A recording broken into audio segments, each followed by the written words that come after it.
Expliquez-nous, Nicolas Poincaré, 7h54 sur RMC. Y aura-t-il une primaire pour désigner le candidat de la droite à la prochaine présidentielle?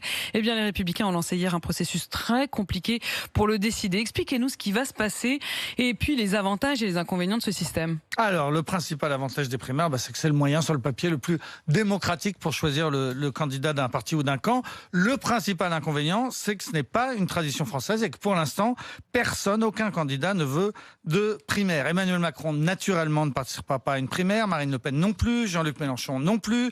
Xavier Bertrand jure qu'il ne s'y prêtera pas. Arnaud Montebourg à gauche, pareil. Au PS, rien n'est encore décidé, mais Anne Hidalgo pourrait être désignée candidate sans passer par une primaire. Nicolas Dupont-Aignan, candidat sans primaire. Philippe Poutou pour le NPA, candidat sans primaire. Bref, on ne peut pas dire que ce système qui est américain à l'origine se soit imposé en France. Cette année, seuls les écolos ont pour l'instant officiellement choisi d'organiser une primaire. Oui, pour l'instant, ils sont seuls et c'est en cours. Primaire ouverte à tous ceux qui veulent s'y inscrire en payant 2 €. Le vote se fait par Internet. Premier tour entre le 16 et le 19 septembre. Second tour une semaine après. Il y a 5 candidats en lice. Sandrine Rousseau, Yannick Jadot, Éric Piolle, Delphine Batteau et Jean-Marc Governatori. Et à droite, rien n'est décidé donc. Alors à droite, il n'y a qu'une seule chose qui est sûre, c'est qu'il va y avoir du sport. Xavier Bertrand s'est déclaré en premier en excluant, on le sait, de participer à une primaire. Du coup, ses principaux concurrents demandent ce mode de départage.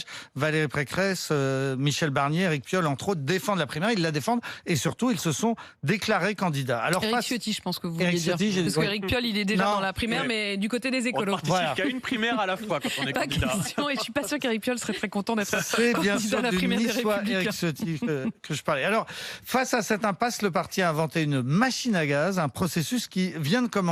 L'IFOP et le politologue Pascal Perrineau ont lancé une grande enquête, un sondage géant auprès des sympathisants de droite. 15 000 personnes seront interrogées, c'est 10 fois plus que pour un sondage classique.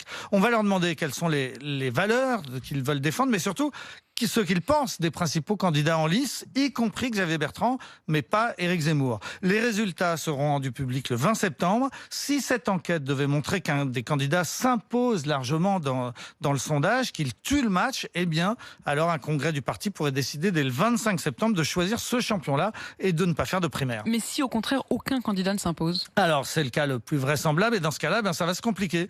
Une deuxième enquête sera alors commandée à l'IFOP en octobre et le parti décidera en novembre s'il organise ou non une primaire. Cela pourrait être une primaire réservée aux adhérents qui ne choisiraient pas un candidat mais qui les noterait de 1 à 10. Celui qui obtiendrait la meilleure note serait désigné, un système inédit donc et en un seul tour. Et donc, c'est pas tout à fait gagné pour l'instant. On dit souvent que les primaires, c'est une machine à perdre. On le dit souvent, et je pense qu'on a tort de le dire.